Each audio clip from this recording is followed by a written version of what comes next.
कैसे समझाई हो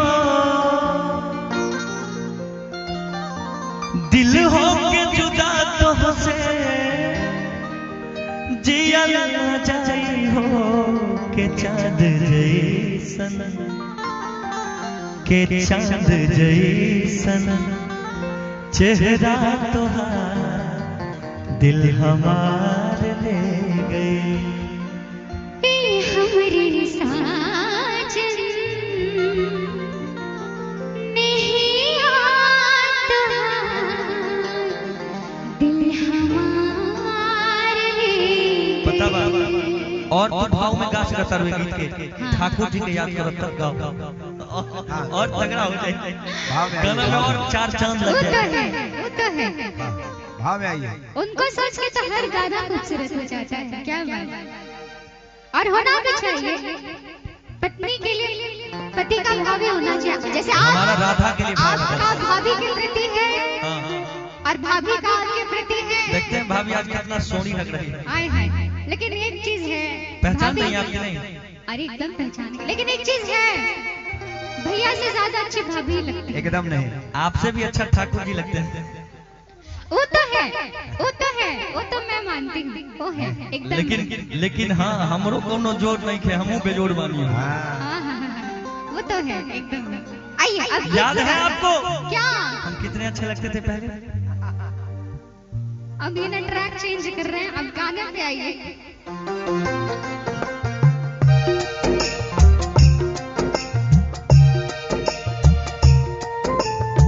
छोटे पापा जिंदाबाद।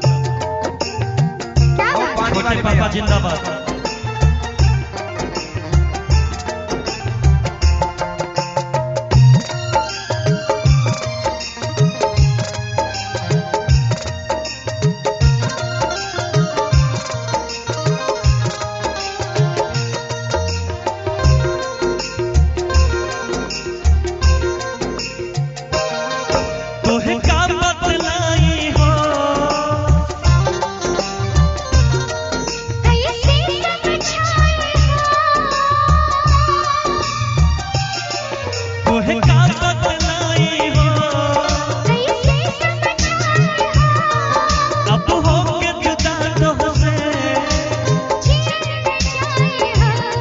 चाँद जैसन के चाँद जैसन चेहरा तुम्हार दिल हमार ले गए। के चाँद जैसन चेहरा तुम्हार दिल हमार ले गए।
नेहिया के गिरिया खाके कहनी गुजारी सास बन के बसेलू तो हमरा भितरिया।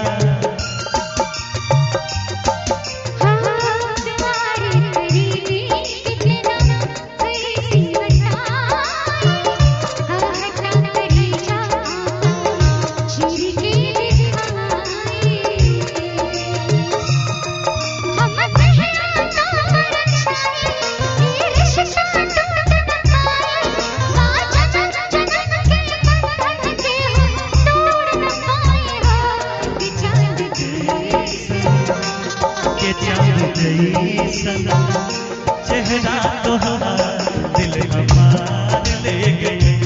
के चांद जैसन चेहरा तोहार दिल हमार ले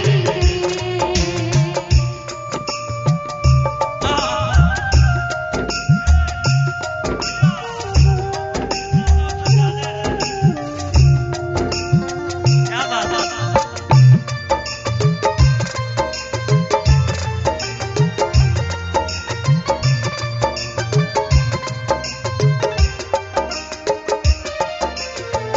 कहेलू की भूल जाए कैसे भुलाए एक रस नीमन खाके जहर मर जाए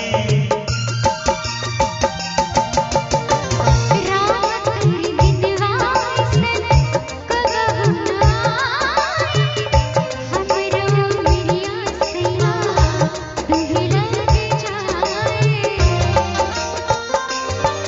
हम कहिया तो पर छाए ना तुझसे हाथ जटाए अब तोहरे हाथे मंगियों में सिंदूर भराई हो ए हमरे साजन ए हमरे बाल मिलिया तोहार दिल हमार ले गए कि चांद जैसन चेहरा तोहार दिल हमार ले गए कैसे समझाई हो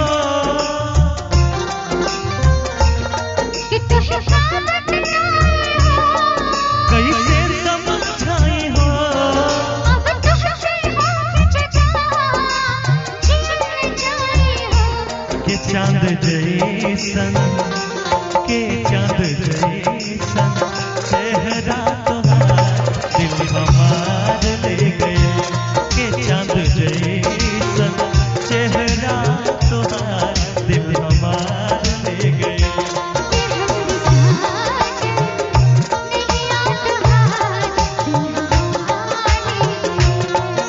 ले